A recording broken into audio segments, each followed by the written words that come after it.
हुई। केवल 3-4 दिन खाकर देखो, शुगर का लेवल जांच करवाना, वो लेवल में मिलेगी आपको। शरीर में अगर कमर में भी दर्द है, घुटने में भी दर्द है और पीठ में कंधे के पास अगर दर्द है, 7 दिन खाकर देखना, धीरे धीरे धीरे धीरे वो दर्द अपने आप समाप्त होना चालू हो जाएगा। अभी कोई वहां से निकल कर जाएगा, बेलपत्री तोड़कर अगर भूल से शंकर जी पे चढ़ा देगा तो तेरी 71 पीढ़ी तो देवधाम में आनंद से विराजमान हो जाएगी। किसी ने कहा गुरुजी कथा सावन में सुनना चाहिए, भादों में सुनना चाहिए, कुमार में सुनना चाहिए, कार्तिक में सुनना चाहिए, जनवरी में सुनना चाहिए, फरवरी में सुनना चाहिए, मार्च में सुनना चाहिए, कौन से महीने में सुनना चाहिए और कौन से महीने में किस पक्ष में कथा को श्रवण किया जाता है। हमने कहा यह शिव महापुराण की कथा है। जिस दिन तुम्हारा दिल कर जाए, ना सावन देखना, ना भादो देखना, ना जनवरी देखना, ना फरवरी देखना, जब तुम्हारा मन करे तब बाबा के पंडाल में बैठकर या टीवी के सामने आस्था चैनल पर तुम्हारा दिल कर जाए, उस दिन आसन लगाना जमीन पर और बैठ जाना। 2 चीजें जमीन पर बैठकर करना चाहिए। एक जीमना, जीमना जानते हो? बोलो, जम के बोलो जरा। एक जीमन जमीन पर बैठकर करो और एक भजन जमीन पर बैठकर करो। 2 चीजें जमीन पर बैठकर करो। एक जीवन, भोजन करने बैठो तो जमीन पर बैठकर करना, और भजन करने बैठो तो जमीन पर बैठकर करना। आसन लगाओ, जमीन पर बैठो और भजन करिए। आसन लगाओ, जमीन पर बैठो और भोजन करिए। 2 चीजें जमीन पर बैठकर करना। क्या होगा उससे, क्या फल मिलेगा उससे, कर कर देखिएगा। केवल जिसको शुगर हो और शुगर जिसके शरीर में है, उसको नियम बना लेना चाहिए कि मैं कुर्सी पर टेबल पर बैठकर नहीं खाऊंगा, मेरे शरीर में कष्ट है। बहू एक काम कर, जमीन पर एक मोटा सा आसन लगा दे, मैं धीरे से बैठूंगा, वहां बैठकर मैं खाऊंगा। भोजन करो और भोजन करने के पहले एक बेलपत्र शिव पर चढ़ी हुई और भोजन करने के बाद एक बेलपत्र शिव पर चढ़ी हुई। केवल 3-4 दिन खाकर देखो और शुगर का लेवल जांच करवाना, वो लेवल में मिलेगी आपको।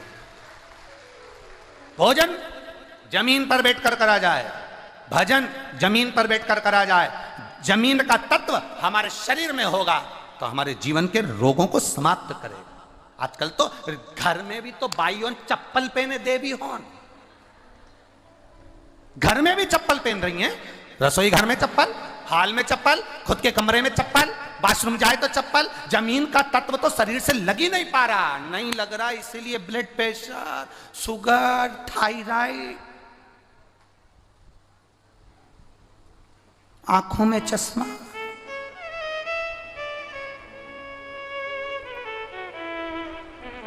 ये आ कहां से रहा? जमीन तत्व मिल कहां रहा है? जमीन तत्व की प्राप्ति कहां हो रही है? घर में भोजनशाला में देखो तो चप्पल, घर में घूम रहे हो तो चप्पल, बाथरूम जाओ तो चप्पल, घर के बाहर गए तो चप्पल। जमीन मिली का? बस पलंग से उतरे सामने चप्पल, चप्पल। कई तो ऐसे भी हैं कि मंदिर में जाने के लिए भी ऊन की और उसकी कपड़े की चप्पल बना के रखी, वहां भी चप्पल। अब विचार करिए, बैठ कर करना प्रारंभ कर दो। जब तुम बैठ कर करोगे, थोड़ा सा तुम्हें भले लगेगा कि गुरुजी मेरे को तो डॉक्टर ने कुर्सी पर बैठने का बोला है, मेरे शरीर में कष्ट है, मेरे शरीर में रोग है। देखो, अगर तुम अंदर से बलवान हो ना, अंदर से अगर बलवान हो ना, तो बड़े से बड़े रोग को हराने की सामर्थ्यता तुम्हारे अंदर है। और अगर तुम अंदर से बलवान नहीं हो तो रोग तुम्हें घेरता चले जाएगा। अंदर से बलवान हो गया ना, शरीर में कष्ट आ गया, तकलीफ आ गई शरीर के अंदर, रोग आ गया शरीर के अंदर, कष्ट आ गया, कोई बड़ी बीमारी भी दिख रही है कि शरीर के अंदर आ गई, थोड़ा दिन दुर्वा को लाइए। क्या लाओगे? जम के बोलो जरा। दुर्वा, दुर्वा देखिए सब लोगों ने, दुर्वा, दुर्वा के नीचे का जो भाग होता है, जब आप दुर्वा तोड़ेंगे तो ऊपर हरा हरापन रहेगा, नीचे थोड़ा थोड़ा हल्का हल्का सा पीलापन रहेगा, सफेदपन रहेगा, रहता है उसमें।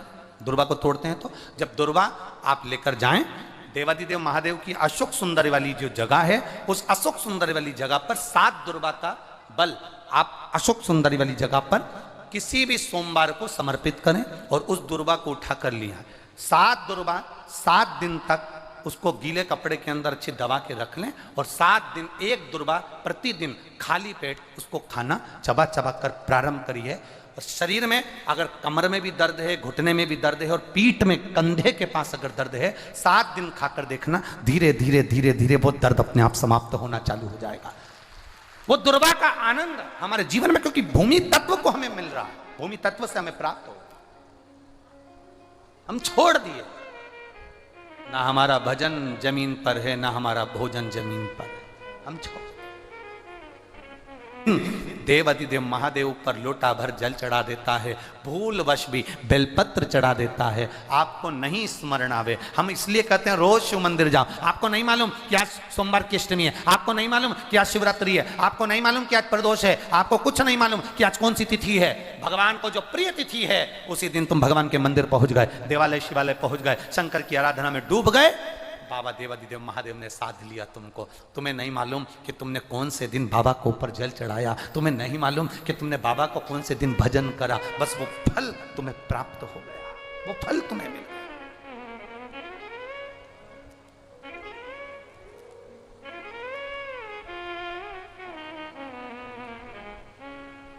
सोमनी के लिए नंदी तैयार है।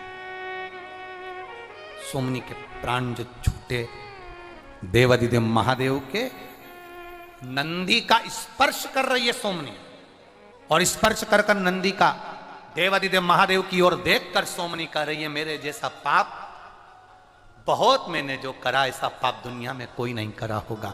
भोलेनाथ, आप मुझे लेने के लिए आए, मेरे जैसे पापी जीव को, मेरे जैसे पाप करने वाले जीव को आप लेने आए हो।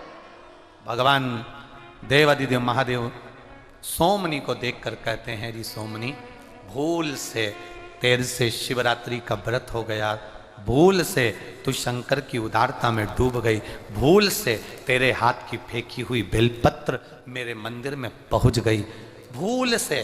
और आपसे भी कहेंगे, अगर आप हकीकत में एक बेलपत्री का पौधा नहीं लगा सकते तो भूल से कभी एक बेलपत्री का पौधा कहीं पर भी लगा देना।